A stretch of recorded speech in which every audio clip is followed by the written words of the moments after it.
when you're writing history books and you find economic facts that kind of speak to like the real fibers of society and how things work, do you think it's like this is really good, solid academic stuff? I've done my job. I put this in here. You don't expect to get a laugh. No, you don't, and I think but it's refreshing because I think it just demonstrates, almost the humanity of history, in a sense. Welcome back, ladies and gentlemen, to the Adventures in Historyland YouTube channel. By the time you're seeing this, there will be a whole new stack of content on the channel, and leading the charge, hopefully, will be this video with a gentleman that I had the honor of meeting earlier in the year, and someone who I consider a friend, Luke Pepera, who is celebrating, or has celebrated this year, to immense applause, I think, the publication of his first book, Motherland, 500,000 years of African history, I think. Yeah, that's right. Yeah, Luke, welcome to the show. Thank you for having me. It's great to be here. Yeah, it's absolutely a pleasure to talk to you again and to have you on the show. That was a very modest and a humble amount of time that you decided to sort of laser in on there. Yes, well, I mean, I think when it comes to African history, we're so used to discussing just the most recent 300 years, mainly encompassing the transatlantic slave trade and colonialism. And the reason I went for 500,000 years is that I wanted to emphasize that, according to some scholars, some scientists, archaeologists, that is how old our species is. And our species, Homo sapiens, originated in Africa. For me, it just demonstrates the depth of people, of human beings on the African continent, and that within that span of 500,000 years, we need to look at what was happening there and consider all of that part of African history. Yes, it is an immense amount of time, an immense amount of history that you can dig into. It struck me when I read it, and I think you made this point in the book, that there is a reason why Europeans and Euro-Americans especially like to hone in on about 300 years of African and European history, and that being the sort of the early modern to the modern period. That's essentially because that's the most flattering moment to compare any country with Europe, realistically.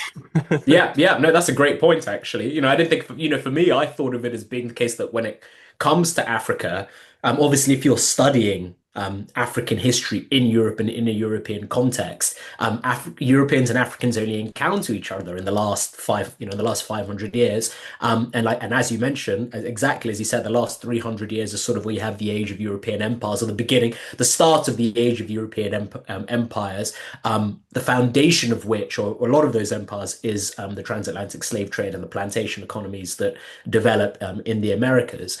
So again, necessarily, if you're studying European history in Europe, I mean, it goes back to that sense of what it means to be European identity. What is Europe today, and to an extent, what is Africa today? You're looking at that period, and that period defines so much about what it means to be European today, what it means to be, part of this continent that are the world leaders in politics and geopolitics and diplomacy, etc. And also for some people to explain why certain problems in Africa exist. I guess for the African people, it's just, for me, it's difficult that it defines Africa so much, because it really is just the tail end of this expansive history. And I think, when we focus on these last 300 years, it means that it then tends to make us see Africans primarily as the victims of European domination, European control, all these aspects, and just Africans, I think, as victims, and as the perpetual losers in history. It does, yes. I happened by complete coincidence to click on a video of James Baldwin's famous debate that he had, I think it was in Cambridge in the 1960s, when I was reading Motherland. And he said something very striking, as he tended to. But he said that all of the books that he read when he was a young boy told him that he, as an African, had no history, that he was a savage, and that he had been rescued by the African, in quotes, had been rescued by Europeans. You know, it's still with us. Like that legacy is why books like your book, the right type of book, the right way to look at African history, are so important. And it's been really nice to see books like Motherland and Zainab Badawi's African History of Africa, and also When We Ruled also came out this year, I believe, Mm, as well. mm, Books that are mm. trying to give people more of not just a better or partisan picture, but just a more realistic one. Yes, yeah, 100%. And like as you say, James Baldwin was, very eloquent and yes, I mean, most of that, narrative. I mean, it fit. I think it fits, again into that picture. I think, again, the focus on slavery, the project of slavery meant that that was the focus for a lot of, especially European and colonialism, for European researchers, academics, etc., because that, I mean, even with anthropology, the discipline I study, archaeology and anthropology, the modern versions of it, and I think even anthropology as a whole, sort of come about because of the colonial project, because you're studying these people in a particular way, and that is to and as part of that, that was to see them as part of the narrative, in terms of studying them, because it was so closely involved with colonialism, was automatically to see them as inferior, and then the aspect of of civilization, of bringing civilization, was really important. I can imagine also being very acute for James Baldwin as an African American, because obviously that was a narrative, and again, this is sort of where there exists a nuance, is that in America for centuries, the idea of seeing, of perceiving, but and also keeping the African in the Africans that are in America, in a inferior position, seeing them as inferior, was quite well ingrained, different than it was in the continent. And obviously, all of the Africans who were who ended up in America 300 years ago, not right at the beginning, but the majority of them, especially in the 18th, 17th, 18th, 19th centuries, were enslaved Africans, where and there just wasn't that same, I think, connection to, but also cognizance, Hmm. of that deeper history. And obviously, the evidence for that deeper history didn't exist in America. All of it was in Africa, as well. So there was that discrepancy there. So because of that background, you could imagine, and I think the culture, of America, you could imagine that for them, those who were educated, those who were involved in researching and producing material and historical material, would tend then to see the Africans in a particular way, and produce material which prove that. But even in Africa itself, uh, the early archaeologists, anthropologists, some of whom were studying Africa as part of the colonial mission, they would see artifacts, architecture, ruins in Africa, and put forward arguments saying there was no way that they could have been made by the indigenous population. I mean, Great Zimbabwe was one example with the English archaeologist Theodore Bent, who was funded by Rhodes, who said that one of the archaeologists who said that Great Zimbabwe must have been built by the Chinese or Arabs or an ancient Jewish race, or even Atlanteans. Same thing with Ife and what's now Nigeria, 14th century Ife, where they made these extraordinary brass heads. And Leo Frobenius, an early 20th century German anthropologist and museum director, said that they were also fashioned by the inhabitants of Atlantis too. So, and again, I think it was just as part of the colonial project, this idea that Africans were inferior, were bringing civilization, necessarily seeing them as inferior, and therefore not being able to connect high society and civilization with these people, which then leads to the production of material which reinforces that narrative. And there were some people who fought against this. There were some people in Zimbabwe who were putting forward material, or wherever in South Africa, or Rhodesia, I should say, putting forward material that was against this. Some of whom were actually hounded out of imprisoned or hounded out of the country if they were producing material that actually that contradicted the information that these artifacts and materials weren't being created by the African population. So I think there's an aspect which was linked psychologically to a project, to ideas of African inferiority, which just naturally lent to the production of material which would see them as people who would have no history and hadn't partaken in history. And yeah, I mean, it's just so important to to change that narrative, because it was, so false. But it was, there was that kind of psychological underpinning, and then, but it went hand in hand also with, political projects, economic projects. Yeah. So it was sort of a, yeah, comprehensive movement. But I was just thinking there how one of the really amazing things in the book that really struck me was the story of the gentleman from Jamestown in the 17th century, and that transition from people not really believing that racism was a thing or like Mm, race politics was a thing, to what you get by the time of the 1760s and the monocrop plantations and the big money boom of these white farmers who then need to find a reason and therefore say these people are inferior, it's for their own good, blah blah blah blah blah, and that's where that all comes from. But can you tell us a little bit more about mm. this guy? Because he's fascinating. Yes, so I think the figure you're referring to is Anthony Johnson, who's this early African landowner in sort of 17th century Virginia, and he is, I mean, we believe he is trafficked to the colony, but essentially he's working on a plantation for a European master. He is there as an indentured servant. He also has, a wife who's also trafficked a little bit later than him, and they're on the same plantation, and they meet and they sort of fall in love and they get married and they're working together there.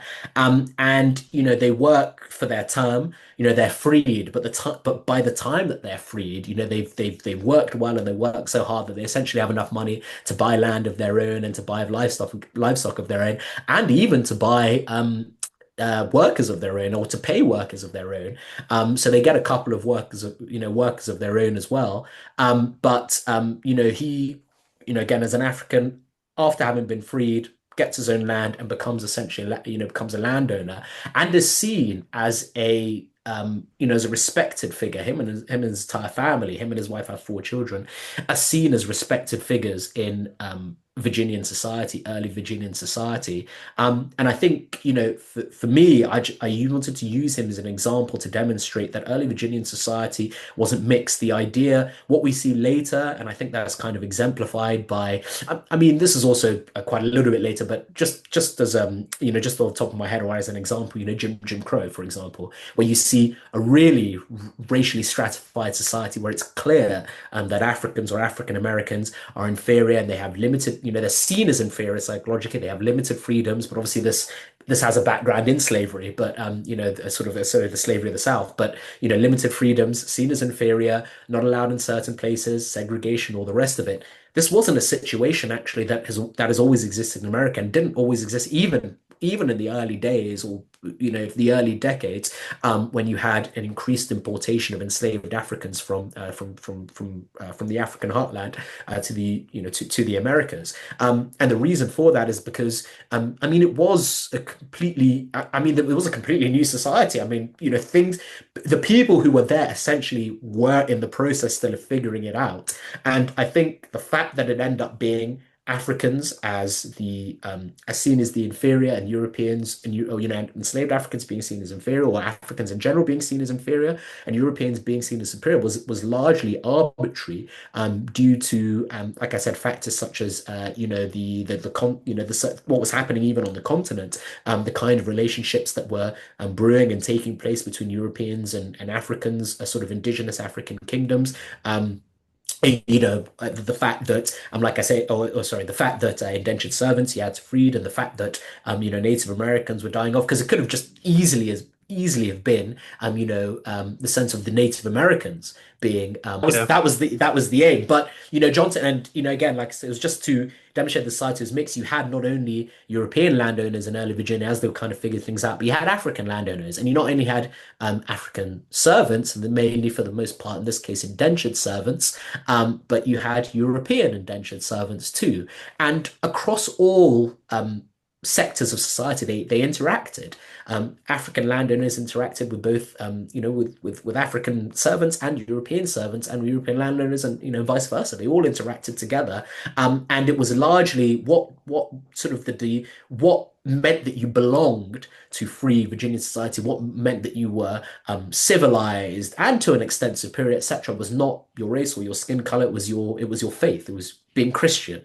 So that was the key thing. So the early distinction, the segregating lines, the separating lines in early Virginia was between Christian and heathen, not between African and European. And that's because that was the thing that was the easiest basis, identity basis in early Virginia. Uh, on which you could draw these dividing lines because although society was mixed in terms of race and skin color, and also in terms of class, you had it was two-tiered in terms of whether people were Christian or not. So it didn't matter what the other one was; it was just being Christian or not. So when individuals were sort of depending on their background, and in fact some people, some peoples who wanted to advance in early Virginian society, especially Africans who had been adopted, would adopt Christianity. And it meant that because the colonies, or East Virginia at that time, but the colonies more generally, were operating according to English law, English common law, which prohibited the enslavement of Christians. It meant that, let's say if someone was trying to, do you dirty by keeping you on as a servant, even though you'd served your 7 years. One of the ways in which you could fight this was to adopt Christianity and then sue your master for freedom in Virginia's courts, and it was an effective way to be freed. And in fact, what's even interesting, I think, which demonstrates this mixing, is that Anthony Johnson, that early African landowner I mentioned before, tried to do exactly that. In other words, keep one of his servants for life, an African servant, even though he'd served out his term. And actually, initially, he sort of thwarted there are these other two European landowners, these brothers, who want this worker. The worker's name is called John Cassafer themselves. So they sort of they threaten Johnson, and they say that if he doesn't let Casa go, that they're going to take away his rights to his cows and all this type of stuff. And Johnson says, okay, okay, his family tell him it's not worth it, so they let him go. And then later on, Johnson actually sues. The brothers, and to an extent, Casper in court, saying actually, my release of him was unjust, and the courts find in favor of Johnson. Um, uh, they find it in his favor rather than in the favor of the European brothers, which again I think demonstrates that sense of when you're African, you're not necessarily seen as inferior. You're not necessarily going to lose a law, a case. The chips aren't necessarily stacked against you, at least in early Virginia. And Cassar is given back to Johnson, and he serves him for another 18 years or so. I think until he dies, essentially. And that's one of the earliest instances we have of what could be, loose, sort of technically termed enslavement. But it's an African landowner and an African servant. Again, it's not against, it's not against race lines. So yeah, Christianity was the big divider in early Virginia, and that changes because of essentially because I think because of the large importation of enslaved Africans. The indentured servants are free. Some of them leave. There are not really any Native Americans. So what you have left essentially is just European landowners on one hand and enslaved Africans on the other, and that's the demographic, and then connected to that, the psychological foundation for the race, the two-tiered, racially divided, or racially stratified class system that we see develop in the Americas. Yeah, that story was just one of the most fascinating things, because I do a lot of research on the early Americas, and actually my next book is probably going to be in the 17th century in Virginia. So this sort of smacked me right in the face as a very striking thing that I, have to use in the book to find out about this. And but so much actually of that also made so much sense just because of my other research about the Spanish Empire. The Spanish obviously started out by enslaving Indians or tying them to the land with the encomienda systems, and then you had the Salamanca debates and the Bartolomé de las Casas arguing that we shouldn't be doing this to the Indians, but we could get Africans, and this whole different thing. And it's very interesting to see that by the 18th century, that old style of sort of law and society is still sort of surviving in Spain, where it's more important if you're a Catholic rather than what you are, in quotes, legally in society. Like you can have many legal statuses in society, but so long as you're a Catholic, there's a way out. Yes, and I think it's something that remains. I think that that idea of religion being the more important thing rather than, his skin color, maybe to an extent in Africa, but I think actually in Europe, in sort of continental Europe and in indigenous Europe, that's what remains because you see, even though you have that race stratification in what's now in North America, what's now the United States or the Southern United States, whatever, you don't see it in Europe, where religion, I think, is still paramount. But people, culture and religion are the essential things. And, you don't have, for example, in Europe, the equivalent of, a one drop rule, the drinker, the idea that if you have a little bit of African in you, that you're considered African and therefore inferior. Even I think I would argue that um, the connection or that closeness between Africanness and inferiority is real one really that doesn't exist in Europe until the 19th, potentially even the 18th, the 20th centuries in a big way. There are people in the 18th century who are writing about natural African inferiority and presenting that argument, but I think a lot of the more influential people who are doing that they're essentially people with plantations in the Americas and which rely on enslaved African labor. So and they're facing, especially in the late 18th century, abolitionist movements. And it's one of the arguments they put forward to kind of curtail these movements and say is argue that um, it's righteous or it's fine to enslave Africans because they are naturally inferior. They're supposed to be working for us, is essentially the argument. But actually, it's not something that is so widespread. And I think even in Europe, I mean, one of my favorite examples that I love to draw upon is Thomas Alexander Dumas and his son, the novelist Mhm. Alexandre Dumas, both of whom are African, are part African. It wasn't a secret. Something's known. Even earlier in the 16th century, in the Renaissance, I talk about Alessandro de' Medici, who was also half African, obviously as well part of the Medici family, which gave a lot of power. But he becomes he's made the first Duke of Florence, and his uncle Pope Clement VII. In fact, Alessandro has a cousin, Ippolito, who's fully Italian. He's part African, but Ippolito isn't seen as necessarily because of that as superior to Alessandro. In fact, quite the opposite. Alessandro, okay, there are circumstances essentially by which it's like the heir to the to the Sure. rulership, the effective rulership of Florence. The Medici heir dies, and you're just left with these two boys. But because the Medicis lose power, they think they want to regain it through the papacy. So they make Ippolito a cardinal so that he can eventually become pope and help restore the Medici to power. But the reason they choose him, he is the heir, but the only reason for that is because he's a little bit older than Alessandro. He's like a year or two older than him. When he goes into the papers, so he's made a cardinal, and then the Medici sort of, they make a deal with the Holy Roman Emperor Charles V, so they get back in power. And now it's like, well, okay, we need someone who's going to then, rule our sort of home city of Florence, or rule Florence for us.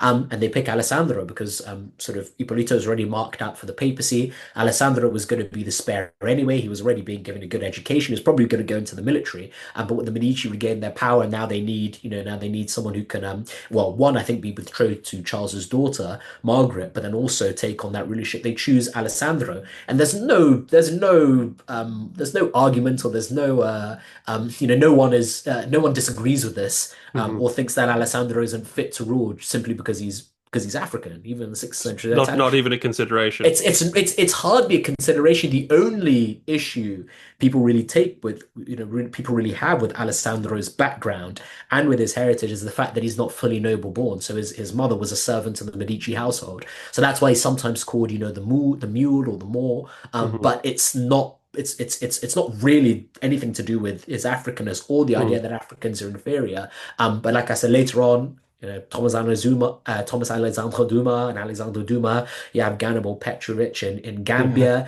You have this actually this African knight and in Portugal. His name escapes me, but he's in this painting, his famous Mhm. painting where he's listed in Portugal. And I think Africans generally in Europe at that time they could be captains in the military, court musicians. I mean, we have the example of John Blank in Tudor England. I mean, I'm not we don't want to sort of go overboard and say that Yeah. Africans were everywhere and we were living in a multicultural society. I'm not making that argument. Yeah. What I am saying is that just because you were African doesn't mean you ought to automatically seen as inferior and therefore prohibited from certain parts and certain aspects of Yeah. society. Even here in England, we have Equiano, Oludua Yeah. Equiano, who's an educated writer, Abolitionist, yeah. abolitionist, someone who's writing so eloquently about his experience. He was initial experiences as an enslaved African, and then but now sort of as part of the abolitionist cause. You also have James Somerset, this figure, in fact, who was in America. He was an enslaved African in American Virginia. His master comes to Britain for business, and Somerset runs away, and the master has a captain capture him and put him on put him in chains and chuck him on a ship, and they're about to force him back to the Americas. And then it's actually Somerset's godparents and also his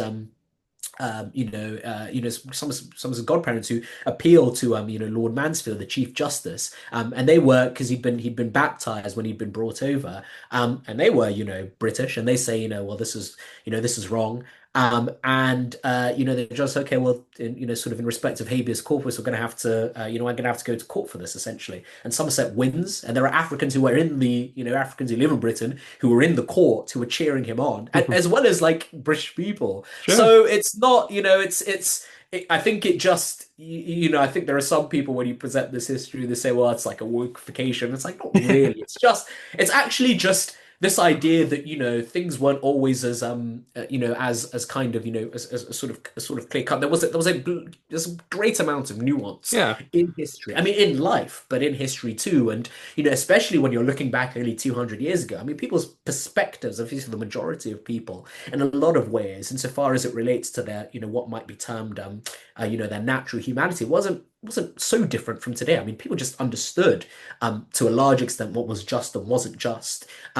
People had debates, people had arguments. I mean, this is one of the things I like to say when it comes to, for example, with the with the anti-abolitionist movement. Hmm. Like I said, some people were, in order to argue against abolitionism, were arguing that Africans were naturally inferior and therefore fit to be slaves. But that was just one. It was like I said, it was a fringe argument, but it was just one of many arguments, which again demonstrates that nuance. And at the risk, again, not want to get too political and at the risk of dredge something up people would rather forget. It reminds me of the Brexit debates where, because historically, when it came to anti-abolitionism, like I said, Africans as being inferior was one argument, but there are other arguments like economics. The economic argument saying that the America or the Caribbean, and more particularly, the West Indies are the economic jewel in the crown of Britain and the British Empire. It'd be a shame to lose them. There were some who and kind of again, like so with Brexit, there are some people who say, well, it's going to be bad for business, that it's not right for immigration, that it's not, that it's not just in this way or on that way. So people put forward for same arguments, and it was the same thing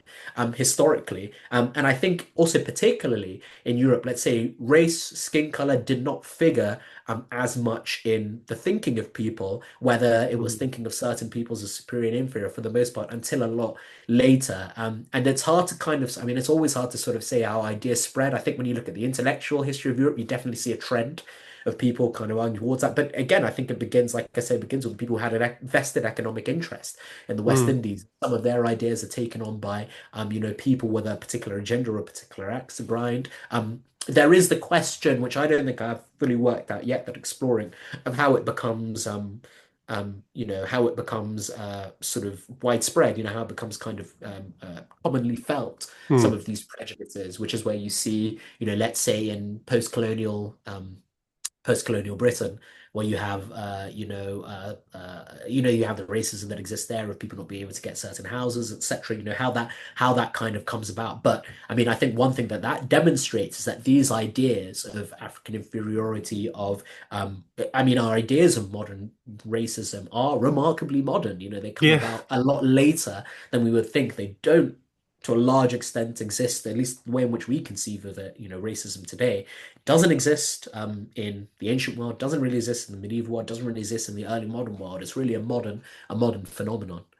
Yes, it is actually. It has been brought into stark contrast in the last 10 to 15 years or something like that. How close we are to a lot of things we would rather not be close to, and how many ideas we puzzle about are actually um, confusing and mysterious to us because they're still being worked out because they're actually Mm. still quite new. Um, and it is we are much closer to the era of mass slavery and inequality than we are to a lot of other things, actually. It's frighteningly close if you actually look at the dates of some of the landmark cases for the civil rights movement and abolition and things like that, to be honest. Yes, Um, yeah. I mean, in America, if you're in America, and an African American, things like lynchings are within, they're within living memory, yeah.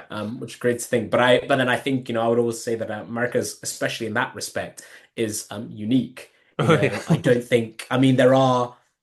Honestly, you can say this pretty confidently that they're not not really any other um, sort of sort of racially based slave societies that exist. No, Because no. the other slave societies of the past, whether it was Rome or Rome or Greece or potentially also Mesopotamia, Yeah. wherever, um, that sense of division of people simply according to race, as in belonging Yeah, and yeah. not belonging because of race and skin color didn't really figure in No. so much. The ideas of citizenship relied on other things. Ideas of belonging, ideas of being free relied on other things, as they did, as they did in Yeah. the early American societies.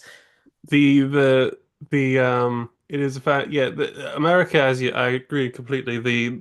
The American sort of system that got thought up in the British era, to be fair, it was in the 1750s and 1760s that the big plantation societies started. So yeah, follow the money for that story, basically. Um, it's you don't see it anywhere else in the world. So the scale that it became is staggering when you consider, like you say, it's not ancient. It's nothing like ancient slavery. It's nothing like. It's a new creature, It, completely. yeah, totally a new creature. But I think it's something that I think because we live in a world, I think we maybe also take for granted that sense of the connection between our continents too, because Hmm.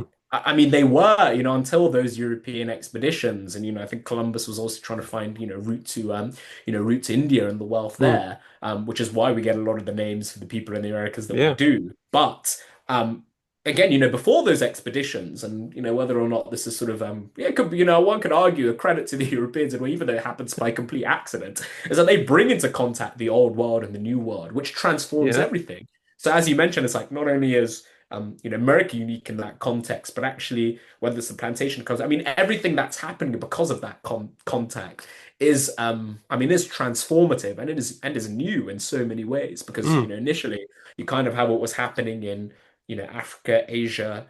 For the most part, I would say it's sort of the centers of a lot of economic and political activity, Hmm. and Europe to a certain extent, but particularly the Mediterranean, Mm. where things are kind of filtering up into Western Europe. But in a lot of ways, it's its own world. Yeah. Although I guess that changes the medieval era when you do have things like the Crusade. You have things sort of being brought into contact a little bit Hmm. more, but for the majority of things, and its own world. So that's kind of that's how the world is operating for thousands of years, and Mm. definitely centuries, thousands, millennia of civilizational history. And then suddenly in the 15th century, you have this you have this contact which causes an explosion so many ways, and It, things it moving back and forth, and it's just it yeah, it's does. extraordinary. It's absolutely fascinating because not a it's a huge challenge to a lot of people's worldview, especially when they hit Mexico and they find out people have been building stuff here for centuries that we have had no idea about. Uh, Yes. there are languages, mathematics, all sorts of stuff going on here, and unfortunately, we're just now spiraling off into all sorts of stuff now. But but unfortunately, due to the fact that the time the Spanish hit the New World, they weren't at that point terribly interested with conserving what they found. So a great deal of the influence and the sort of the complexity of those ancient societies has been lost to our knowledge because it was destroyed. Yes, as you said, their priorities were different. But this is even when it comes to African society, sometimes you can lament as a historian being like, well, would have been nice for you to keep that because actually, 300 years later, I would have liked to know. Yeah, That's definitely just the poor historians lot. But yeah, no, you're absolutely right. And I think I mean one of the key things you said there about the knowledge and the society and the civilization, the stuff that existed there that people didn't have any conception of, but that we're like to kind of know about. I mean, I kind of wanted to that was the kind of stuff, the kind of knowledge, the kind of information, that to an extent I wanted to bring to light, in Motherland, just from the yeah. African vein, because it's kind of a similar thing. The people who kind of went there, I don't think there wasn't a there was an interest primarily in commerce, and both on the European and the African side, to be fair. But there were some earlier travelers, especially the Muslim travelers, but mainly going just to Muslim African Hmm. states or societies Yeah. who were recording, what was going on, and they provide us with, bountiful evidence. But again, there's like, as you mentioned, just what was happening in the Americas before that contact was kind of a similar thing that I'm trying to get to Africa. That there was stuff happening here. Yeah, There was a history here. absolutely. And yeah, and that's a large part of what Motherland was about. Was Yes, about. and very, very deftly brought us back onto Oh, onto line there. Um, so well done with that, doing my job for me. Thank you. It's always helpful when the guest is of that level. But okay. Well, it was complete by accident. I just realized there's so much we could no, talk no, about this about is it that it just reminded me. well, it's this is like the point is to explore to explore the book, and you've been doing a lot of that over the since it was published. I think people will be interested to know who have not read the book that a lot of the stuff we've been talking about is in there. Mhm. It's very well done. It's for a book that is covering that amount of time. You chose expertly how to manage that weight, and you do it by themes, Mhm. essentially, that will allow you to give a snapshot of a particular topic in a readable way, and and I think it will open up a lot of doors for a lot of people. What has the response been like? Because you've been doing quite a few events by now. I think you're going to another one very soon. But I mean, the response has been great. I think what I find actually really interesting is that when a lot of people who I've been speaking to at my events who've come, they've a lot of them have had some connection to Africa, which has been really reassuring. So a lot of people who'd come either there, whether they are sort of European descent or African descent, they will say, I was born in Africa, or I live there, or have lived there, or I visited there either for work or for holiday, or I work there. A lot of people who've come, and then especially those who've spoken to me, have had some connection to the continent, which has been reassuring because obviously I've written this thing about Africa, especially in the UK as well. Yeah, I mean, it's fair enough to say a foreign place, a foreign continent, a place that you wouldn't, I think a lot of people, who are interested in history here, reading history here, wouldn't be interested in because it connects. Because it's not personal to them, but Hmm. maybe because it's a place that, yeah, yeah, yeah, I kind of know it's big and diverse, or I've heard of it, or I'm interested in history. I want to learn about the history of a place I haven't learned of before because there's not that much out there that exists about it. So it's sort of that curiosity that I think Hmm. would pick people up, especially here, to read it rather than having a personal connection. And I was always curious, and also a little bit nervous to a certain extent how people who did have a connection to the continent would perceive it. People who did have a personal connection, a personal experience and history, of the continent, and would they see it as being, well, this doesn't actually really represent, I think, what Africa is today, or what Africa could be, or what Africa was, and would sort of feel it, feel as though it was very much written by someone whose recent experience or whose current environment was the UK. But actually, no, it's been the opposite. A lot of people said, actually, no, I think you've got. And I mean, I was born and raised in Ghana, so I didn't.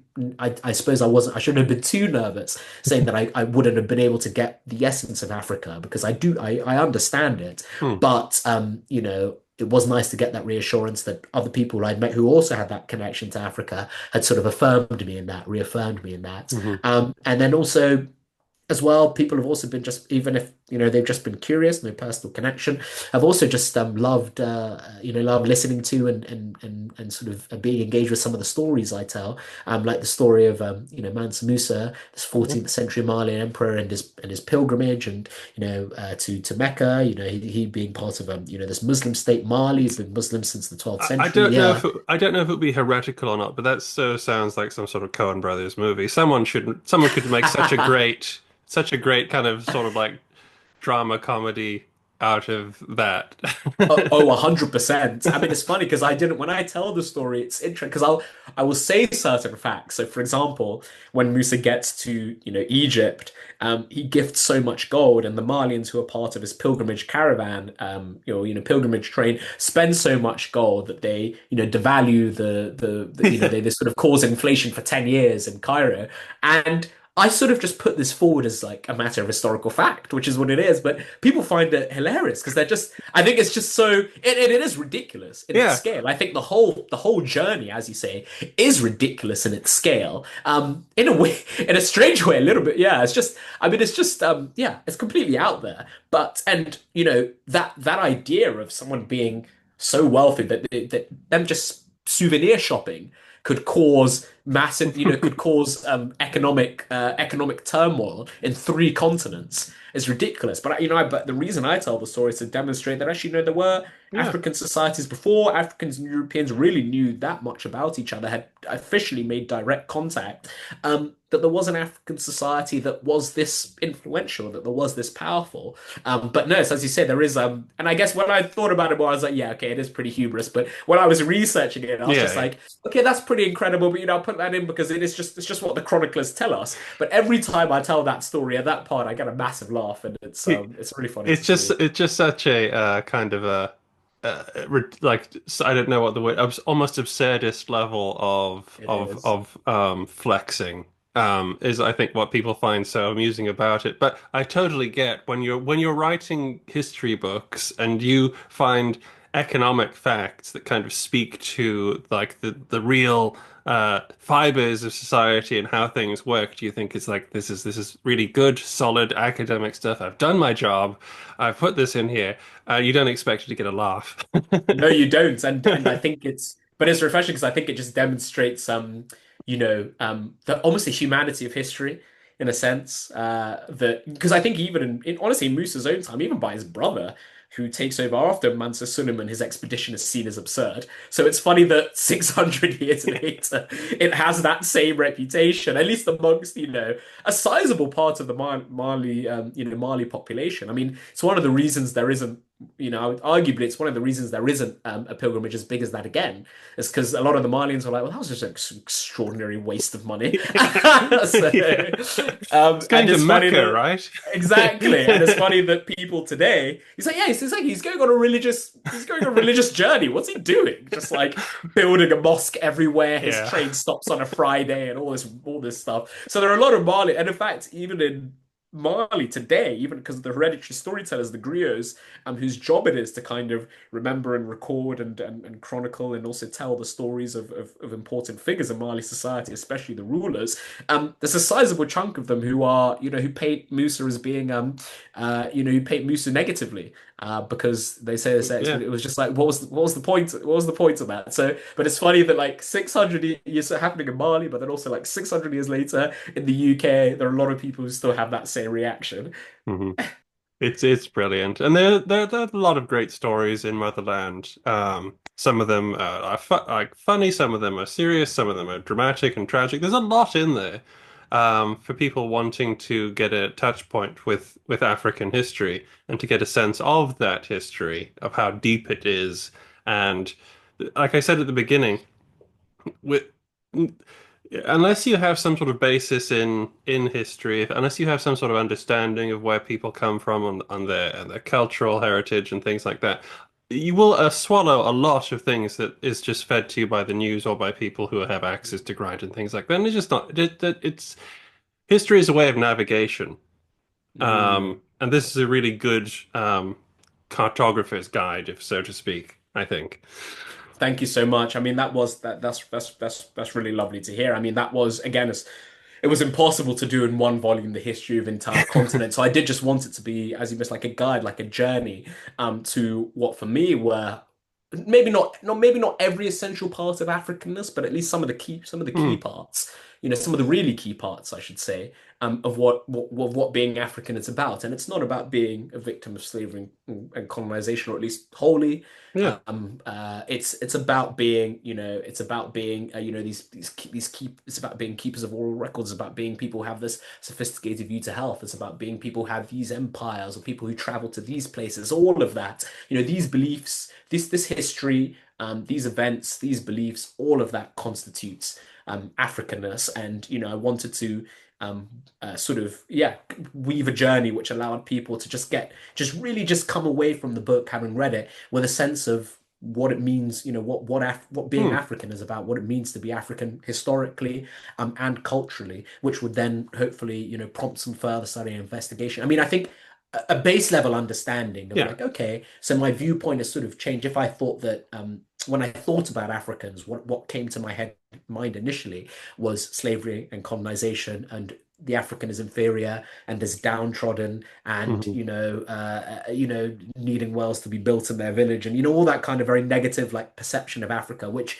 again, I'm not, wouldn't want to say is not non-existent, but I come away being like, okay, there's this whole other side to the people, there's this whole other side to their history. I wonder what more I can figure out. That was really my aim with the book, and that was really my Absolutely. ambition for it. Yeah, and I think you succeeded very well.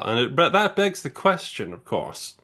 Um, and I remember that at the event at the History Festival, when we first met, I asked you what things you would have liked to have put in, but you couldn't. And you briefly touched on, maybe other book, maybe for a future book. Are you thinking of a future book? I am, yes. It's a scoop for Josh for the adventurers of Historyland. Yeah, I think one of the things that I think it was important to do it in Motherland. To be fair, was to again do, because I wanted to do, as I say, foundation of African, or a general understanding of African identity. I think cultural and historical aspects were important. But one of the things and I think I'm interested and wanted to explore more, was sort of important, especially medieval, but maybe to an extent ancient African civilizations, and how they were similar to, and how they differed from other world-leading civilizations, and was just kind of information exists about them. I think a balanced view, of a balanced study, and I think even quite an academic study of these empires, I think, would be interesting, because I think when they're talked about, especially, they're basically just, they're almost just little touch points or flash points, just to demonstrate that Africans aren't always inferior. People will say, well, we can't always been, because not even thinking about the pyramids, but look, we had this civilization here, and people were doing things here, and but I want to get a sense of, okay, a lot of these places as well existed at the same time. How are they also interacting? But also, how are they operating at a much more fundamental level? Not just focusing too much or only on their achievements, and their historically, sort of their achievements that have lasted the test of time, but on a more fundamental level, what constituted them? How did they operate? Who was there? What was their structure? As I say, were they unique? Who did they interact with? All of that kind of stuff, I think, is really interesting to me, and I think it will just really ground a sense of what was going on in the continent, prior to, definitely the last 300 years, but even prior to European contacts. I want to do something that explores those in more depth. So that's what I'm looking at for a future project. That sounds really good. That sounds really good. I'm not just saying that because I think that I have a note somewhere about, like, well, ambition of mine is to do something about medieval Ethiopia at some point. Um, and I will share with you at some point whenever you need it. I have photographed, whether I was allowed to or not, in the British Library, Ethiopian manuscript, translated Ethiopian manuscript from the 1300s. Okay. Um, called The Glorious Victories of Ahmad-Sion, one of the warrior kings and things like that. So there's a lot of stuff in what you just said that would make a really, really good next book, I think. Thank you. Yeah, yeah. I mean, yeah, what a cool resource. I mean, that's the kind of stuff I'm looking forward to digging into, and I think it will just yeah, it will just open up worlds. So yeah, really It cool. will. Thank you. Absolutely. Anytime I can help, you Thank can you. call on me. We only have 6 minutes left, unfortunately, on this call, and we've probably done all the damage we can do realistically, without making this some sort of, you know, pilgrimage to Mecca. The podcast equivalent, Yeah. yeah. But no, it's been really nice to chat to you today. And much like the first time we met, I think we could, we easy to just spend an entire afternoon just sort of hanging out and chatting about random things. Yeah, likewise. No, it's been awesome to be on, and the time has flown by. So thank you very much for having me, and yeah, you're really insightful and interesting questions, and yeah, giving me a chance to wax lyrical about African history and culture. And yeah, I'm very happy. Anytime, Thank you. anytime. In fact, you should come back anytime, and it'll be really nice to meet up again in person in the future. So we should look out for an 100%. opportunity. 100%. Live, maybe live recording as well. Yes, yes, that would be lots There of we go. fun. Excellent. Yeah, Take this on the road. great. Okay. Exactly. Thank you, everybody, for watching this talk with Luke Pepera. He's the author of Motherland. It is available now, all reputable bookstores, etc., etc. Please find it, buy it, borrow it, whatever. Keep it for yourself and force the other person to buy it again. That's 4D chess thinking there. And yeah, thank you so much, Luke, for coming on, and I hope that the book continues to do really well. Thank you. Excellent. So, ladies and gentlemen, please like and subscribe on the way out the door if you feel that if you like the content, and we will see you again for another adventure in Historyland very soon. Take care.